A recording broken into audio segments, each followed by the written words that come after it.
Hello and welcome to another update video about AGIX. So on the AGIX chart, it's a very early indication that we are breaking to the upside if we see a break above this descending trend line. At the moment, all we have is a potential 5-wave move to the upside here in a leading diagonal at best. And it could also be some kind of a corrective structure, but I currently give it a chance. I'm counting this as a leading diagonal, and the move down as an ABC structure in which the C wave could be done or nearly done. The condition here is that we're holding 18.3 cents and that we do not get a sustained break below that level. A sustained break below that level could trigger the sell-off, okay?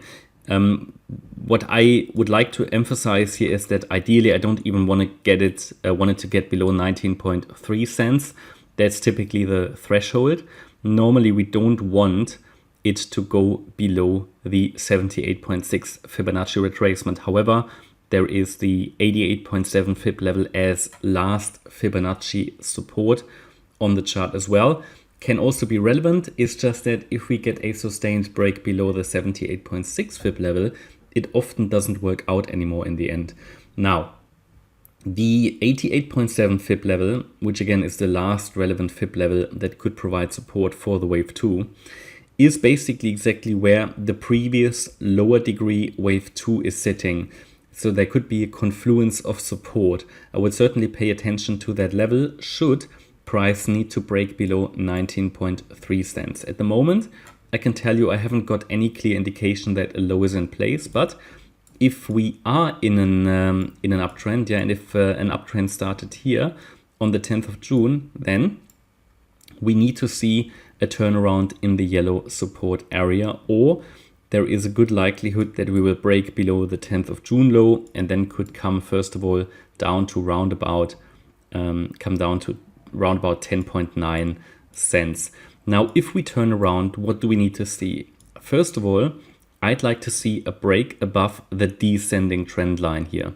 We certainly have enough touch points, 3 to 4 touch points here, and that is quite a reliable trend line.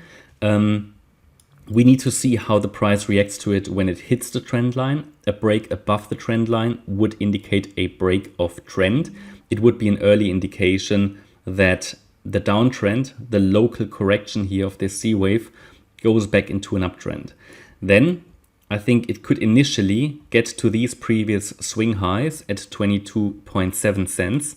And above that, we have much better chances that we are already in a breakout. There will be further resistance here around 26-27 cents. Get above the wave 1 high, very important.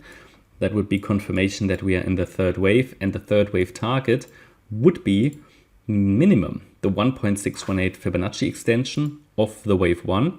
And if I measure that just based on the last low, and that might change in a little bit, but we talk about a target of at least 35-36 cents. But only if we can generate enough upside momentum. At the moment there is just no evidence that the price has already bottomed. It could have, but I can't really say without seeing a break above the descending trend line. Nevertheless, this is the area where reward and risk are favorable. Just be aware that altcoin setups fairly frequently break. It's just the nature of these altcoins. They are less reliable. However, we can identify areas where reward and risk are in a good relationship. That is the case here because you know exactly when it's going to break, the levels that I mentioned. And just be aware as well that I would not blindly trust this setup because we are usually looking for the most reliable setups. We're usually looking for impulses. Now, AGIX doesn't show us an impulse at the moment. So the move up of the 10th of June low all the way up here into the July high, that was just a diagonal at best. Okay, so I cannot fully trust it. I'm still tracking it because AGIX is obviously one of the coins in our rotation. However, I just have to say we need to be cautious here until we have a clear signal that a bottom is in place. Okay, that's my update about AGIX. I hope you liked the update. If you did, please hit the like button, leave a comment and subscribe. And if you really like the content, then please check out the channel membership. Thanks a lot for watching. Bye-bye.